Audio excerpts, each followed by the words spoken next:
Yo, what is up lads and non-lads to another Rainbow Six Siege video. Now in today's video we're going to be talking about 5 things you can do to improve your R6 performance. Now this guide specifically applies to console players, but the tips are not limited, so if you're on PC no need to worry because these tips can apply to you. Now let's get into the video. First up on the list is sensitivity. Now every player has their own sense, but finding the right sense can be pretty challenging. Now a lot of you guys just search up how to be good at Siege or champion pro settings or something along those lines, but copying a pro player's sense isn't always the key. So you have to find something balanced and easy to use, so if you can't handle high sense, just lower it down to what you can handle and vice versa. So if you need to play fast paced, then just up your sense. So vertical sensitivity is your up and down, horizontal is obviously your left to right and vice versa. So generally you want to be able to flick onto people, which is usually what people are trying to get with their high sense. So a high horizontal sense does help, and in most cases needs to be maxed out to about 80, 90 or 100, somewhere along there, if you're looking to do a 90-degree flick. Now for your vertical, most players tend to keep it low so you can better handle recoil and not aim at the roof when you're trying to shoot a player. So to keep your aim steady, try having a vertical sense of 50 or lower. For some people, having the same horizontal and vertical sense works, so a lot of people have 80 and 80 or 50 and 50. Now if that works for you, that's completely fine. Now for your ADS, which is your aiming down sight, speed/sense, comes up to personal preference. I run 31 to 41 ADS, and so do a lot of people, I know, so it's a pretty ideal sense to sit at for your ADS sense, but if this is not it for you, you just need to experiment in T-Hunt or Casual, which is usually the best way to do it, so just play the game and just learn as you go. Now for your dead zones, you want to try keep them below 15, the ideal dead zones are 5 or 6.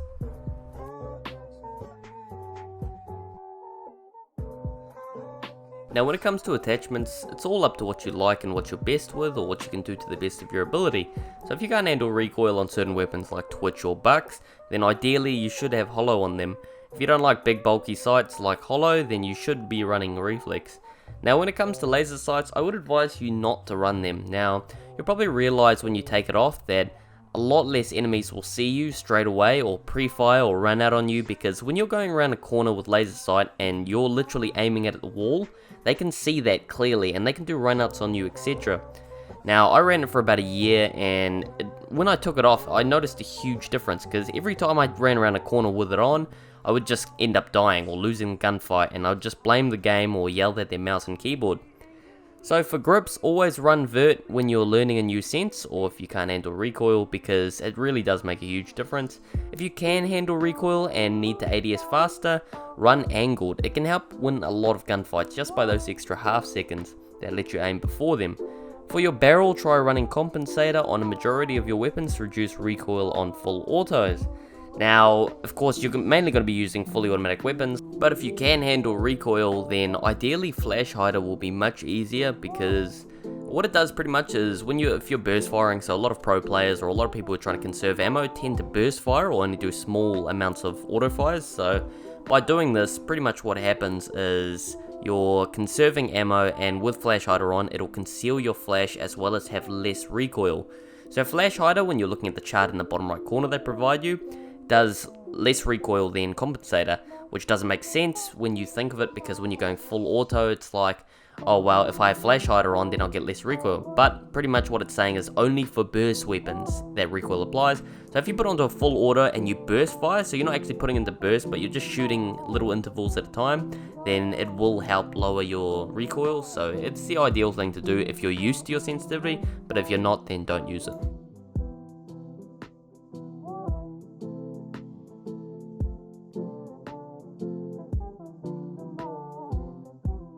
For tip 3, we have aim placement. Now by that I mean where you hold your crosshairs. So generally you want to aim for head level, so that's where the enemy's head is usually. So as you guys may have heard a lot of people say that, always aim for head level, but it depends on how you play and your playstyle, as well as what weapon or attachments you're running.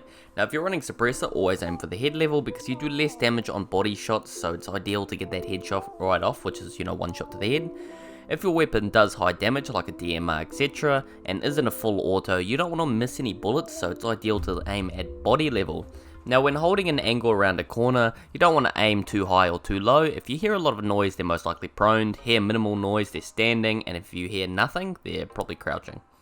So the ideal place to aim would be at crouch head level, so when you're crouched, have your aim level with your point of view so you know it's head level.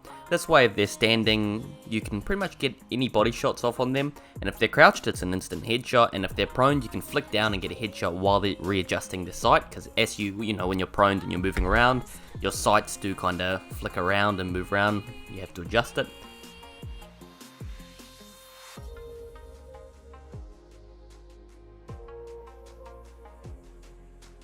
Alright, so for tip 4 we have weapon choice. So there are a lot of weapons in this game and each operator has multiple choices of weapons, apart from usually operators like Blitz who only have the one option. But essentially you can control who you pick and what weapons you use on that character. So if you can't control recoil, don't go picking Buck, Twitch, Hibana or any operator like that. And if you want to run ACOG, then you can run ACOG. You can go on Kaid or Doc or Rook or Echo, you know, so it really comes down to personal preference. So me, I prefer Hibana's weapon, her primary weapon, because I actually like the recoil on it. It kind of bumps me up into kills, so helps out sometimes, and it's really fun just trying to control that, and I kind of learn a lot better. Where if you use a weapon like Vigil's weapon, which has no recoil, then you're not really learning, so it's actually quite cool to do this.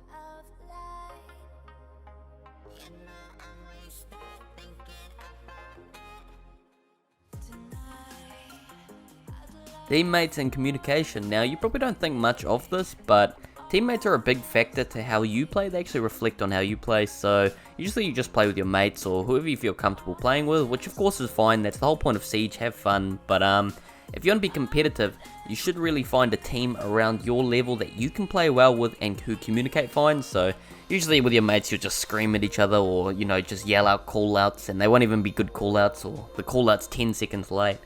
Where you need to be having top-notch communication. You know, if you die, you need to tell them exactly where you die, and don't push them to come to where you are. Just pretty much warn them about what's going to happen, or where you died from, who you died from, etc. So if you're getting interrogated, of course, you tell your teammates you're being interrogated, and if you've been spotted by a vault cam, just say there's a vault cam near you. Even if they don't listen, or they don't hear you, or you think they're not listening, sometimes they will pick up on stuff, so that's pretty much the same for you, vice versa. You have to play well with your teammates and communicate well. If you want to play properly or play well, you need to know where everyone is, know where everything is, and have people checking cams, especially if they're dead. That's a very important factor. Alright, so that's pretty much it for this video, guys. Thank you for watching till the end, if you did. And pretty much, yeah, if you guys learned anything from this video, please let me know in the comment section below. I do answer all my comments, and I check them all. And I'll like and heart your comment if I see it. So, well, I definitely will see your comment. So, don't forget to, leave a like on the video. And if you're not subscribed, don't forget to subscribe with bell notifications. And if you are on Instagram, please check out my Instagram, Samsungiam. And I'll catch you guys later.